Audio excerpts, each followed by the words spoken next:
Welcome back to the Deep Dive, where we unpack complex ideas to help you become truly well-informed, often in the most unexpected ways. Hmm. Today, we're taking a really unique look at something absolutely fundamental, how food fuels our bodies. Right. And we're doing this by drawing insights from, well, a charming children's story, Frank the Friendly Fridge and the Cool Food Mission. Which sounds fun, but there's depth there. Exactly. The real deep dive here isn't just about the story itself. It's about leveraging its simple metaphors to illuminate some surprising nuances, maybe, and practical applications of nutritional science for us as informed adults. Yeah. Okay, let's unpack this. And what's fascinating here is how often the most profound lessons can be distilled through surprisingly accessible narratives. Totally. This story, while designed for younger audiences, it provides a fantastic springboard for us to explore complex nutritional science in a way that truly sticks. Makes it memorable. Right.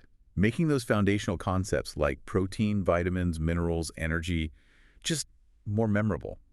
This deep dive will help you connect the dots between your daily choices and feeling your absolute best. And maybe challenge some assumptions, too. Perhaps even challenge some assumptions along the way, absolutely. So let's dive into the refrigerator realm with our star, Frank. Okay. Picture Mrs. Noodleberry's kitchen, home to a big, humming, slightly chubby fridge named Frank. But he's no ordinary appliance. The story says he's a talking, dancing, super-friendly food genius. Quite the personality for a fridge. Right. And Frank's passion isn't just keeping things cool, it's helping kids understand healthy eating. Right. He apparently has this proud daily shout, fruit over frosting, veggies over vending. Mhm. Well, the power of personification, even in seemingly simple stories like this, it's immense. How so? Well, a character like Frank makes abstract concepts like the biological roles of different food groups incredibly relatable. For us, the deep dive is recognizing how these narrative techniques aren't just for kids. They're powerful tools for anyone trying to grasp complex information, helping us visualize processes that are otherwise, well, invisible. It certainly is, and it makes me wonder, given how dry nutritional science can sometimes be, how crucial is that element of story or relatability, even for us as adults trying to integrate these concepts? You think it's pretty crucial. Frank's wisdom is immediately put to the test by this 7-year-old, Milo. He tiptoes in, mouthful of marshmallows and pocket stuffed with snack cakes, Oh, dear. explaining he's fueling up for snack day. The classic snack day excuse. And Frank, with perfect comedic timing, immediately beeps and says, "Whoa there, champ! Did a sugar parade explode in your pants?" That line, while playful, it perfectly encapsulates a common adult dilemma too, doesn't it? It really does. We often reach for those quick energy fixes that, well, inevitably lead to crashes. The story uses an extreme example, sure, but for us, the deeper question is how we navigate those subtle sugar traps hidden in everyday foods. Yeah, the ones that aren't so obvious. And the pervasive culture of constant snack day, really. That's a challenge many of our listeners probably face daily, isn't it? Just that constant availability. Mm-hmm. And that's when Frank decides to kick off the adventure. With dramatic flair, he opens his freezer drawer and declares, "Time for a cool food mission. Enter the refrigerator realm." Love the drama. Just like that, the kitchen goes wild. It's swirled like a blender on turbo speed. Milo blinks, and suddenly he's inside a glowing food universe, Wow. where shelves stretched into the sky, broccoli trees waved hello, and strawberries zoomed by on tiny scooters. Okay, that's quite the visual. And Frank himself appears in a chef's hat, ready to explain how food gives your body superpowers. So this transformation into an immersive learning environment, it's a brilliant pedagogical tool, really. Yeah. If we connect this to the bigger picture for us as adults, it's about visualizing the abstract roles of nutrients. Makes that invisible work that happens inside your body, all thanks to what you eat, feel tangible and exciting. Right, less abstract. Exactly. This kind of visualization can actually help adults create mental models for complex biological processes, which makes it easier to remember and apply. Absolutely. So their first stop in this fantastical realm is Protein Plaza. Okay. And here the story says, eggs, beans, and grilled chicken flex their muscles. There's even a can of tuna doing push-ups, proudly stating, "Protein helps build strong muscles." Classic protein image, right? The muscle building. Yep. And that simple image captures protein's most recognized function, obviously. But for us, the deeper dive is into its more nuanced roles. Like what? Well, while it's fundamental for growth and repair, especially muscle synthesis, protein also plays a really crucial role in satiety, that feeling of fullness. Ah, right, keeping you feeling fuller for longer. Exactly, which is key for managing weight and energy levels throughout the day. Yeah. We're also talking about the building blocks, the amino acids, some of which are essential, meaning they must come from your diet. Can't make them ourselves. Correct. And getting enough quality protein becomes even more critical as we age, for instance. Not just for strength, but for maintaining lean muscle mass, which is vital for overall metabolic health. That's a fantastic point about aging and metabolic health. Often we just think protein equals gym gains or something. Right, it's much broader than that. Okay, so from Protein Plaza, they zip over to Fruit and Veggie Valley. Sounds like a party.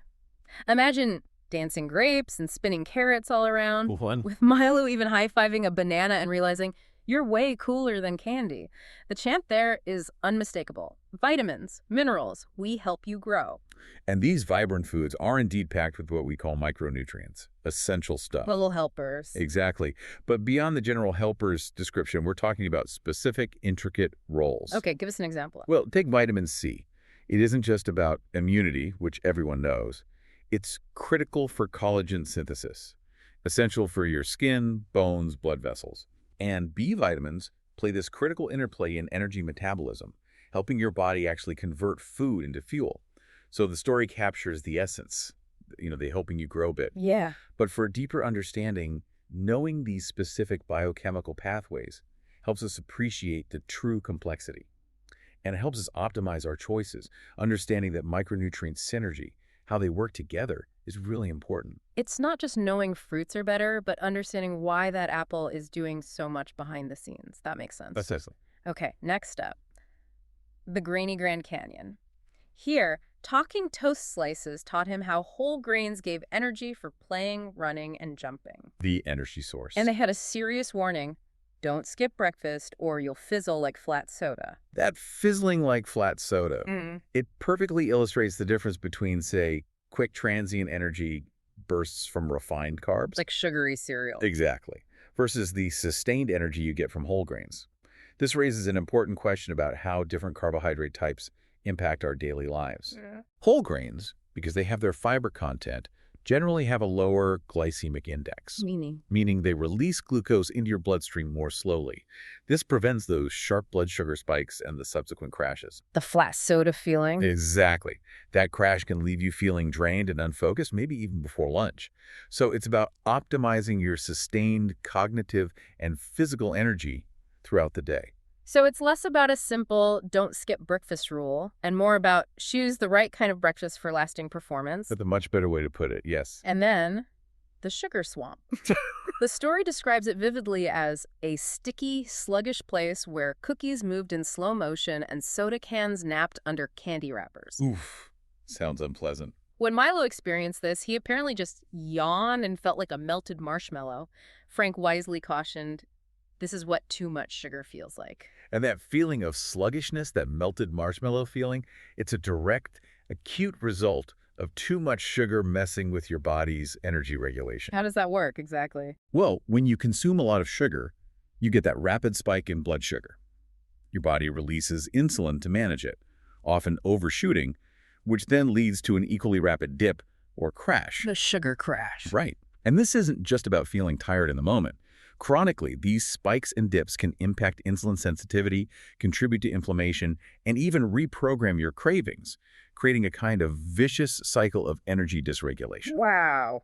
So the melted marshmallow is a great visual for the immediate sensation, but the underlying metabolic impact for adults is, well, far more complex and potentially problematic long term. Okay, that makes a lot of sense.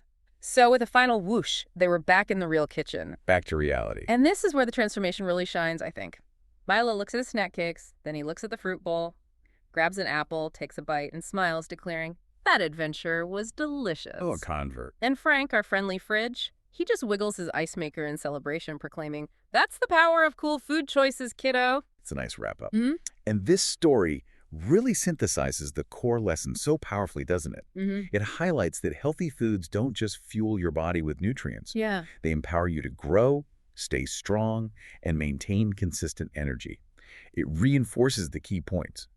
Proteins build muscles. Yeah. help with satiety. Mm, Fruits and veggies provide those essential, often synergistic vitamins and minerals. right. And whole grains give you that lasting, stable energy. While too much sugar. Exactly.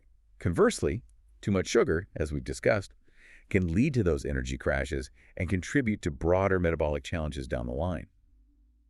The overarching message from this source, for us, is that making informed food choices doesn't have to be boring or restrictive.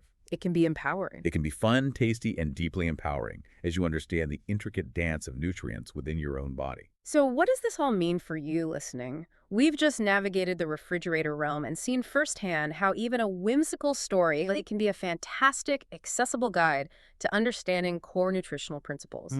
It's not about strict dogmatic rules, really. It's about empowering you with choices rooted in a deeper understanding of what your body actually needs. Right. It means you can look at your plate and understand the maybe nuanced superpowers each food provides, far beyond just the surface level benefits we usually hear about. Absolutely.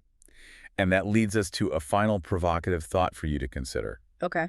Beyond the simple good food, bad food dichotomy we often fall into, how much are you truly listening to your body's subtle cues? Interesting question. If Frank the Friendly Fridge could talk to your gut microbiome, for instance, what kind of adventure would your food choices take you on tomorrow?